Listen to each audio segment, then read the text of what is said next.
नमस्कार, आप देख रहे हैं स्वामी न्यूज और मैं हूं राजीव शर्मा। और अब चलते हैं दिन भर की खबरों के सफर पर। आज संवाददाता देवर्षि नारद जयंती के अवसर पर आज विश्व संवाद केंद्र चित्तौड़ प्रांत अजमेर चैप्टर द्वारा स्वामी कॉम्प्लेक्स के बैंकेट हॉल में विचार गोष्ठी का आयोजन किया गया। इस कार्यक्रम में मुख्य अतिथि दैनिक नवज्योति के प्रधान संपादक दीनबंधु चौधरी रहे।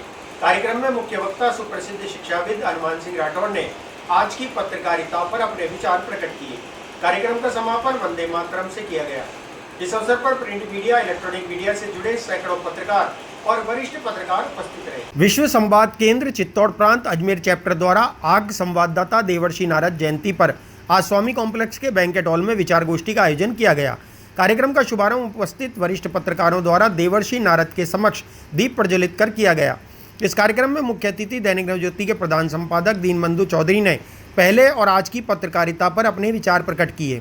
इस कार्यक्रम में मुख्य वक्ता सुप्रसिद्ध शिक्षाविद हनुमान सिंह राठौर ने अपने उद्बोधन में कहा कि वर्तमान में सोशल मीडिया का ग्राफ बढ़ता ही जा रहा है और आज इसी परिप्रेक्ष्य में पत्रकारिता को अच्छे तरह से प्रस्तुत करने की नई नई तकनीकें भी सामने आ रही हैं।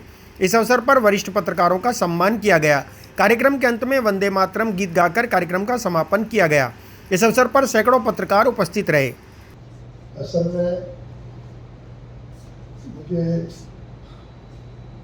हमारे वकील साहब ने आग्रह किया था कि आपको जरूर आना है और मुझे श्री राठौर के विचार सुनकर, ज्ञान के बारे में जानकर बेहद खुशी होती है। वो मुझे आपकी बॉडी लैंग्वेज से नज़र आ रहा है कि मैं सही जगह आया। किसी समय और जब विदेशी शासन थे तब शासनकर्ता की नीतियां उसके कारण सेंसरशिप होती होगी। आज तो नहीं है। आज तो राजनीतिक सेंसरशिप नहीं हो सकती, कर भी नहीं सकता, लेकिन आर्थिक सेंसरशिप यह तो है ना। और आर्थिक रूप से जो इकोनॉमिक बार्गेनिंग होती है वो तो आप एक पक्ष को कोसेंगे कि वो समाचार पत्र को और विज्ञापन देना बंद कर देगा, या दिल्ली का एक मुख्यमंत्री विज्ञापनों के आधार पर ही विश्व प्रसिद्ध हो जाएगा। तो दूसरी तरफ आप किसी के विज्ञापन या किसी का आर्थिक पैकेज नहीं मिलने पर समाचार नहीं देंगे, यह आपके नहीं है। विश्व संवाद केंद्र चित्तौड़ प्रांत चैप्टर अजमेर के तत्वाधान में महर्षि नारद जयंती पर एक विचार गोष्ठी का आयोजन किया गया। इस विचार गोष्ठी में मुख्य वक्ता के नाते आदरणीय श्रीमान हनुमान सिंह जी, जो एक प्रमुख लेखक, विचारक और चिंतक हैं, उन्होंने पत्रकारिता के संदर्भ में आज के समय की चुनौतियों और उसके समाधान के बारे में विस्तृत जानकारी देते हुए पत्रकारों से आगे के कार्य के लिए एक श्रेष्ठ दृष्टि रखते हुए कार्य करने का आह्वान किया। आज के इस कार्यक्रम के मुख्य अतिथि आदरणीय श्रीमान दीनबंधु चौधरी, उन्होंने अपने जीवन और कार्यकाल के अंदर जितनी भी नई प्रकार की चीज़ें आई उनको सभी श्रोताओं के सम्मुख रखते हुए इस प्रकार पत्रकारिता को समाज के साथ जोड़ा जा सकता है, इस विषय पर उद्बोधन प्राप्त किया। इसी कड़ी में एक प्रांत स्तर का कार्यक्रम कल 26 तारीख को भीलवाड़ा में आयोजित किया जाएगा, जिसमें प्रांत के चुने हुए 6 पत्रकारों का सम्मान किया जाएगा। चिकित्सा निदेशालय जयपुर के उपराज्य क्षय रोग अधिकारी इंद्रजीत सिंह ने आज कमला नेहरू टीबी प्रशिक्षण केंद्र का निरीक्षण किया। इस मौके पर उन्होंने प्रशिक्षण केंद्र पर खामियों को दूर करने के दिशा निर्देश दिए। उन्होंने कहा कि वे चाहते हैं कि अजमेर का कमला नेहरू टीबी अस्पताल राजस्थान का एक मॉडल टीबी ट्रेनिंग सेंटर बने। चिकित्सा निदेशालय जयपुर के उपराज्य क्षय रोग अधिकारी इंद्रजीत सिंह ने आज कमला नेहरू टीबी प्रशिक्षण केंद्र का निरीक्षण किया। इस मौके पर उन्होंने केंद्र पर कमियों को दूर करने के दिशा निर्देश दिए। उन्होंने कहा कि यह सबसे पुराना केंद्र है जहां पर doctors, lab technician, ANM, nursing staff की टीबी से संबंधित ट्रेनिंग होती है। आज अजमेर सहित राजस्थान के अनेक जिलों में टीबी की जाँच भी की गई है। उन्होंने कहा कि वर्तमान में जितनी ट्रेनिंग होनी चाहिए उतनी यहाँ केंद्र पर नहीं हो रही है और आने वाले समय में वे यह चाहते हैं कि अजमेर का कमला नेहरू टीबी अस्पताल राजस्थान का एक मॉडल ट्रेनिंग सेंटर बने। उन्होंने कहा कि सबसे पुराना केंद्र है और आज भी यहाँ पर टीबी के गंभीर रोगियों का इलाज किया जाता है। ये संस्थान हमारे राज्य का एज ए ट्रेनिंग और डिमॉन्स्ट्रेशन सेंटर है। यहाँ हमारे इस संस्थान में पूरे राज्य में से डॉक्टर्स की, लैब टेक्नीशियन की, एएनएम्स की, नर्सिंग स्टाफ की, टीबी से संबंधित जितनी ट्रेनिंग्स होती हैं वो यहाँ आयोजित की जाती हैं। प्लस हमारे टीबी के डायग्नोसिस के लिए जो भी हमारी गंभीर बीमारी या साधारण बीमारी, आसपास के 8-10 जिले हमारे इसमें ड्रेन होते हैं, जहाँ हमारे रेजिस्टेंस टीबी की भी जांच की जाती है। और क्योंकि हमारा ये संस्थान काफ़ी पुराना है, तो इसमें सबसे पहले जो हमारी गंभीर बीमारी रोगियों की जांच सबसे पहले यहीं शुरू हुई थी। आज राजस्थान में और जगह भी हो रही है, जैसे जोधपुर है, हमारा जयपुर है, एम्स कॉलेज है, इसके अलावा और भी झालावाड़ है, कोटा है, झालावाड़ अपने बीकानेर, यहाँ शुरू होने जा रही है। लेकिन सबसे बड़ा संस्थान हमारा पुराना है, जहाँ गंभीर टीबी डायग्नोस की जाती है आज भी हमारे यहाँ। आज यहाँ मेरे द्वारा निरीक्षण किया जा रहा है, तो हम निरीक्षण करने पश्चात इसमें और चाहते हैं कि टीबी के लिए और आने वाले समय में क्या नई जो इनोवेशंस हो रही हैं उसको यहाँ से अपग्रेड किया जाए।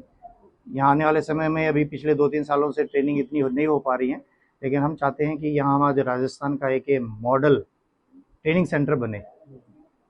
टीबी से जितनी भी ट्रेनिंग होती है वो इसी टीबी सेंटर्स में, यहाँ काफ़ी पहले भी यहाँ जो रहे हुए हैं STDC अधीक्षक या डायरेक्टर रहे हुए हैं, तो काफ़ी ट्रेनिंग चलती थी।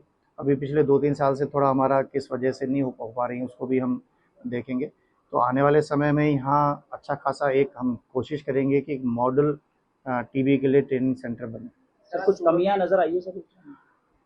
कमियां तो ये हैं कि जो मैं भी यहाँ कई बार पहले ट्रेनिंग लेने आया हुआ हूँ, तो आज से 10-15 साल पहले की बात करूँ, वो का वो यहाँ एग्जिस्ट है। तो हम चाहेंगे कि वहाँ, अब जैसे IEC की हमने बात की, यहाँ हमारा एक अलग से डिस्प्ले होना चाहिए टीबी से संबंधित IEC। जैसे आप भी आए तो आपको भी वो IEC इस तरह से अट्रैक्ट करे, इस तरह से आकर्षित करे कि आप खुद पढ़ने खड़े हो जाएं। हम इस तरह की यहाँ एक IEC प्लान कर रहे हैं। सर आज सुबह ट्रेनिंग की आयोजित हुई यहाँ पर? हाँ, यहाँ अभी वर्तमान में ट्रेनिंग चल रही है। जो हमारे ब्लॉक लेवल पर एक सीनियर लैब टेक्नीशियन होता है, वो हमारे राजस्थान की जितने भी यहाँ आयोजित की जा रही है वो हमारे एक पार्टनर्स के द्वारा की जा रही है। क्योंकि हम पेरिफेरी में जैसे CSC, SDH, DH लेवल पे हमारी एक मॉलिकुलर जांच, टीबी की मॉलिकुलर जांच जो होती है, उसकी जांच के लिए जो मशीन है, उस मशीन की जानकारी के लिए अभी हमारे लैब टेक्नीशियन आए हुए हैं। इन लैब टेक्नीशियन को सीनियर लैब टेक्नीशियन कहा जाता है, जो हमारे टीबी में पोस्टेड है। इनके पास 2 व्हीलर होता है, ये PSC, CSC पे जाकर वहाँ टीबी की जांच किस तरह से की जा रही है, वहाँ पर लॉजिस्टिक क्या है, सप्लाई वगैरह उनके सभी देख रहे हैं। तो आज वहाँ भी हम ट्रेनिंग में भी बात करेंगे। तो ये एक तरह से ट्रेनिंग है, एक इनको जैसे वहाँ कह लें कि एक ट्रेनर बनाया जा रहा है, ताकि वो DH, SDS में जो इस प्रकार की जांच है, आज हम थूक की जांच करते हैं, भाई थूक की जांच है, जांच करा लो, माइक्रोस्कोप जांच करा लो, लेकिन अभी आने वाले समय में हमारी एक मॉलिकुलर मीन्स उस जो बैक्टीरिया है, उस बैक्टीरिया को तोड़कर उसका DNA का एनालिसिस किया जा रहा है। आज एक CSC पे यदि मशीन लगी हुई है, ये जब हम पढ़ा लिखा करते थे, हम MD कर रहे थे, तो उसमें ये सपने में सोचते थे कि इस तरह की जांच हो सकती है, पड़ी है। आज वो जांच हमारे जिला अस्पताल और उप जिला अस्पताल में हो रही है कि हम उस DNA का, उस बैक्टीरिया का DNA जाकर जांच करके पता करें कि इसमें टीबी है, और है तो वो रेजिस्टेंट टीबी है या नहीं है। तो ये आने वाले समय मॉलिकुलर जांच है, तो उसी से संबंधित जांच हो रही है, ट्रेनिंग हो रही है अपने। सिंधी युवा संगठन की ओर से भीषण गर्मी को देखते हुए मूक पक्षियों के लिए परिंदे वितरित किए गए। इसके अलावा सर्वानंद स्कूल और महानगर के कई स्थानों पर सिंधी बाल संस्कार शिविर का भी आयोजन किया जा रहा है। इस मौके पर उपस्थित समस्त बच्चों को प्रेरणा भी दी गई कि जीवों को जल मिले, क्योंकि पूज्य झूलेलाल भगवान भी जल के देवता है, इसलिए हमारा दायित्व बनता है कि सभी जीवों को जल प्राप्त हो। सिंधी युवा संगठन द्वारा आज मूक पक्षियों के सेवार्थ परिंदे वितरित किए गए। अध्यक्ष गौरव मिरवानी ने बताया कि भारतीय सिंधु सभा के द्वारा अजमेर में सिंधी बाल संस्कार शिविर चलाए जा रहे हैं, जिसमें आज सिंधी युवा संगठन ने लगभग 300 परिंदे वितरित किए हैं।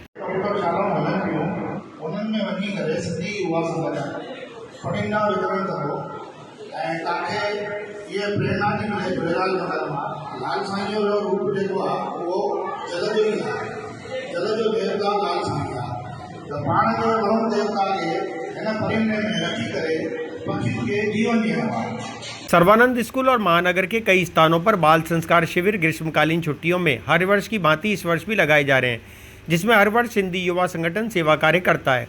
संस्थापक कुमार लालवानी ने सभी बच्चों को प्रेरणा दी। इस बार गर्मी अधिक पड़ रही है, सभी जीवों को जल मिले। पूज्य झूलेलाल भगवान भी जल के देवता हैं, इसलिए हमारा दायित्व और अधिक बनता है कि सभी जीवों को जल मिले।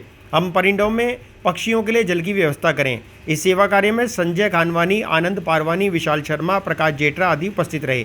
अंत में भारतीय सिंधु सभा महानगर के संगठन मंत्री मोहन कोटवानी व नगर इकाई मंत्री पुरुषोत्तम जगवानी ने सभी का आभार व्यक्त किया। ये पाणी के भरित रखवा एक विशेष त्याग करनो है।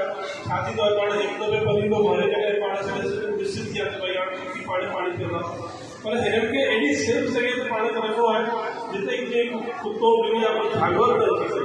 छाती का तो पक्षी पानी पीते रहते हैं, इसका कुत्तों की या बिल्ली जितने को जल्दी शत्रु हो है। उन्हें अलावा परिंदों जो पानी का ध्यान करना चाहिए। अगर पानी उन्होंने खत्म की हो तो सारे पानी भरना है हफ्ते में जैसे तो बहुत परिंदे थोड़ो साफ करना है तो खाई देगी। तो इन गांव का अभी लेते हैं छोटा सा ब्रेक के बाद फिर हाजिर होंगे।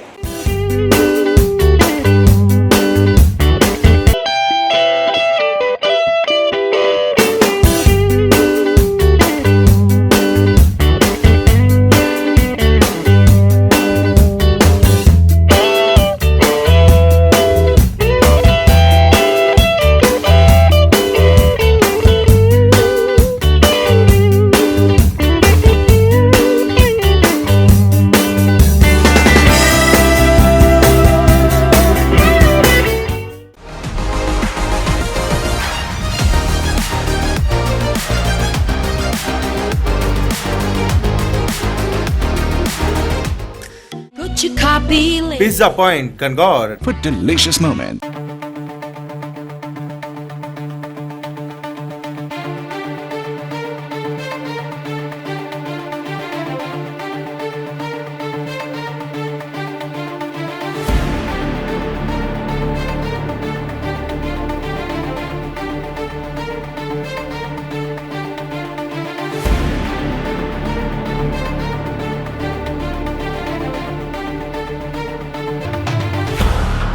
भीषण गर्मी और तापमान में वृद्धि के कारण लगातार हीट स्ट्रोक के मामले अस्पताल में आ रहे हैं। वहीं अजमेर के सैटेलाइट अस्पताल में सुविधाओं के अभाव के कारण मरीज और उनके परिजनों को परेशानी हो रही है। सैटेलाइट अस्पताल में पीने के पानी की समस्या के चलते लोगों को अपने घरों से पानी लेकर आना पड़ रहा है। मरीज के परिजन ने बताया कि कभी वे पानी की टंकी में पानी होता है और कभी बिल्कुल खाली रहता है, जिसके कारण उन्हें बाहर से पानी खरीद कर लाना पड़ रहा है। भीषण गर्मी और लू के कारण अस्पतालों में रोगियों की संख्या बढ़ रही है। अजमेर के सैटेलाइट अस्पताल में रोगी और स्टाफ के लिए पंखे और कूलर की व्यवस्था नहीं के बराबर है, तो दूसरी ओर पीने के पानी के लिए लगाए गए वाटर कूलर में भी पानी कभी आता है, कभी नहीं आता है। दूसरी ओर रोगी और उनके परिजनों को पानी भी बाहर से खरीद कर पीना पड़ रहा है। रोगी के साथ आए एक परिजन ने प्रशासन से अनुरोध किया है कि अस्पताल में समस्त व्यवस्थाएं कराई जाएं, जिससे रोगी और उनके परिजनों को किसी तरह की परेशानी ना हो। पानी पीने आए तो पानी पीने को मिला क्या इसमें? हाँ साहब, नहीं मिला, हमारे को 6 महीने हो गए और ये पानी बहुत खराब है और पीछे खारा पानी आता है और ये दानदाता के लिए है और वह कैंपर भी आते हैं। अच्छा, ये वाटर कूलर इतना बड़ा लगा है कि पब्लिक इतनी आती है तो यहाँ पानी या तो हजारों पब्लिक आती है, बिल्कुल प्यासी जाती है। हाँ, बिल्कुल प्यासी जाती है और सबको दुआ दे के जाती है। पानी कूलर क्या करा है? तो अस्पताल में आते तो पीने का पानी की सुविधा पानी तो नहीं है, पानी बिल्कुल हरिओम जीरो है और गर्मी इतनी भयंकर है। भयंकर हो रही है, 46 में जा रही है। हाँ, तो सर मेरा हाथ जोड़ के ये प्रार्थना है, ये इसको थोड़ा चालू करवा दो। बस, मैं हूँ गरीब, बस नाम तो मीठा है और उधर खारा। अच्छा, और वहाँ कैंपर भी वो हमारे ये साइकिल स्टैंड के ऊपर वो लेके आ रहे हैं। सैटेलाइट का क्या फायदा हुआ? मैं हूँ साहब राजू महाराज, गाँव बालूपुरा, आदेश नगर जात का मेघवंशी हूँ मैं।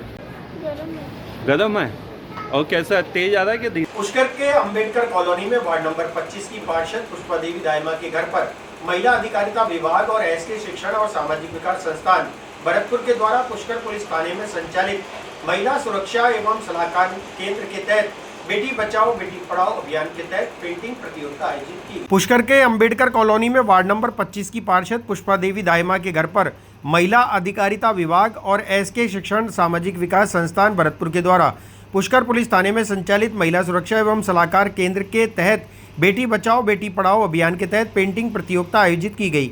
यह प्रतियोगिता वार्ड नंबर 25 अंबेडकर कॉलोनी में पार्षद पुष्पा देवी दाहिमा के घर पर रखी गई, जिसमें करीब 20 लड़कियों ने बढ़ चढ़कर हिस्सा लिया और एक से बढ़कर एक शानदार चित्रकला की।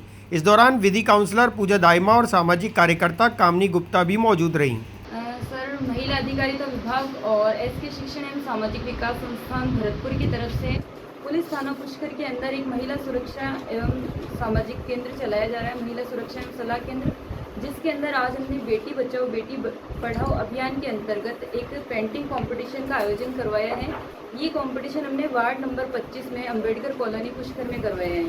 इस कंपटीशन के अंदर कम से कम 15-20 बच्चों ने भाग लिया है, सभी लड़कियां हैं, सभी ने बढ़ चढ़ कर भाग लिया है और एक से बढ़कर एक अच्छी पेंटिंग बनाई है। इस पेंटिंग का और इस पोस्टर प्रतियोगिता का उद्देश्य ये है कि हम समाज में ये चाहते हैं कि जो लड़कियां हैं उनकी एजुकेशन आज तक कम आती जा रही है, तो हम चाहते हैं कि बच्चों को जागरूक किया जाए, उनके माता पिता को जागरूक किया जाए और उनकी शिक्षा के अवसरों में वृद्धि करके और बच्चों को अधिक से अधिक शिक्षित किया जाए।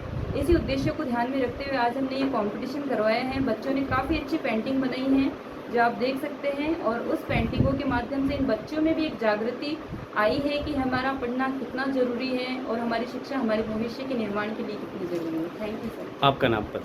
मेरा नाम है पूजा। पुष्कर नगर पालिका की ओर से पुष्कर नगर पालिका के अधिशासी अधिकारी डॉक्टर बनवारी लाल मीणा के निर्देश पर आज पुष्कर के घाटों पर खाद्य सामग्री बेचने वालों पर कार्रवाई कर दाना जब्त किया गया। वहीं दूसरी ओर भीषण गर्मी को देखते हुए नगर पालिका द्वारा पुष्कर के बाजारों में पानी के टैंकर से छिड़काव कराया गया। पुष्कर नगर पालिका की ओर से पुष्कर नगर पालिका के अधिशासी अधिकारी डॉक्टर बनवारी लाल मीणा के निर्देश पर आज पुष्कर के घाटों पर खाद्य सामग्री बेचने वालों पर कार्रवाई कर दाना जब्त किया गया। पुष्कर नगर पालिका के लोकेंद्र सिंह ने बताया कि आज पुष्कर नगर पालिका के अधिशासी अधिकारी डॉक्टर बनवारी लाल मीणा के निर्देश पर घाटों पर दाना बेचने वालों पर कार्रवाई की गई। गर्मी को देखते हुए पुष्कर के सड़कों पर पुष्कर नगर पालिका की ओर से पानी के टैंकर से सड़कों पर छिड़काव भी किया गया। सीईओ साहब के निर्देश पर घाटों पर जो दाना बेच रहे हैं उनके खिलाफ कार्रवाई की गई है और 2-3 दुकान वालों से दाना भी जब्त किया गया है और सभी से ये निवेदन किया था कि घाटों पर दाना बेचना और फैलाना दोनों जुर्म है, तो उन पर जुर्माना लगेगा, तो कोई भी वहाँ पर दाना ना बेचे ना ही फैलाए। क्या अपील करना चाहते हो? अभी लेते हैं छोटा सा ब्रेक के बाद फिर हाजिर होंगे।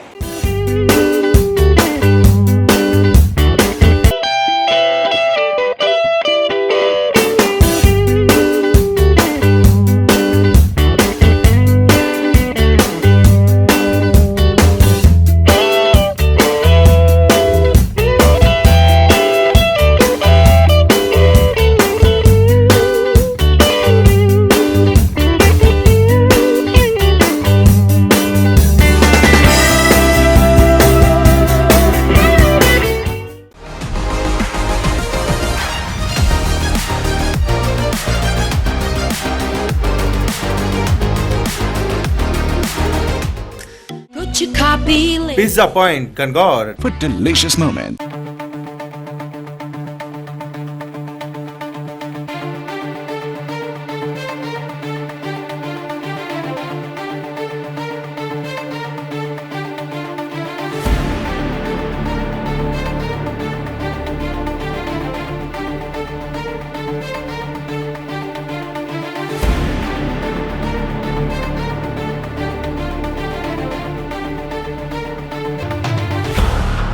हर वर्ष की भांति इस वर्ष भी सेंट्रल मेथोडिस्ट चर्च अजमेर में वैकेशनल बाइबल स्कूल का आयोजन किया जा रहा है।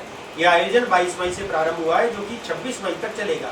आज वैकेशनल बाइबल स्कूल में fancy dress, solo song, group song competition आदि का आयोजन किया गया है। हर वर्ष की भांति इस वर्ष भी सेंट्रल मेथोडिस्ट चर्च अजमेर में VBS वैकेशनल बाइबल स्कूल का आयोजन किया जा रहा है। VBS का आयोजन 22 मई से 26 मई तक किया जाएगा। आज VBS वैकेशनल बाइबल स्कूल में fancy dress, solo song, group song competition आदि का आयोजन किया गया। VBS वैकेशनल बाइबल स्कूल में अजमेर के सभी चर्च के बच्चों ने हिस्सा लिया। आज बच्चों को प्रभु यीशु मसीह की शिक्षा और एक अच्छा देश का नागरिक बनने की शिक्षा दी गई। यहाँ पे सेंट्रल मेथोडिस्ट चर्च अजमेर में वैकेशन बाइबल स्कूल का आयोजन किया गया। ये हर वर्ष होता है और ये 5 दिन का कार्यक्रम होता है। इसमें चर्च के छोटे बच्चों को बाइबल की शिक्षा दी जाती है, नैतिक शिक्षाएं दी जाती हैं और ये प्रयास किया जाता है कि इन बच्चों को एक अच्छा नागरिक बनाकर तैयार करें, ताकि आने वाले समय में एक अच्छे नागरिक बनकर अपने देश की सेवा करें, अपने नगर को अच्छा नगर बना के रखें और हर तरह से इंसानियत में जी करिए, सबके लिए भलाई के काम करें, नेक काम करें, अच्छे काम करें। ये हमारा प्रयास रहता है। कब से कब तक का ये शिविर? ये 22 तारीख से और कल इसका समापन हो जाएगा, 26 तारीख को इसका समापन हो जाएगा। बच्चों को इसमें जैसे मैंने बताया, बस वो छोटी छोटी कहानियों के द्वारा इनको यही किस तरह से हम लोगों की सहायता कर सकते हैं, किस तरह से दुखियों का हम दुख दूर कर सकते हैं, किस तरह से कोई भूखा प्यासा उसको खाना खिला सकते हैं, कोई सड़क पे बेघर बार घूम रहा है, उसका कोई नहीं है, हम उसकी घर तो नहीं ला सकते लेकिन एटलीस्ट हम उसके लिए कोई व्यवस्था कर सकते हैं, अनाथ आश्रम में, वृद्ध आश्रम में ले जाके छोड़ सकते हैं। और कुल मिला के मानवता की भलाई जो भी कर सकते हैं वो हमारा प्रयास रहता है। क्यों पार्टिसिपेट करा है इसमें लगभग 60 बच्चों ने पार्टिसिपेट किया। 60। आपका परिचय? फिलहाल बुलेटिन में इतना ही। मुझे दीजिए इजाजत। देखते रहे स्वामी न्यूज। जय हिंद, जय भारत।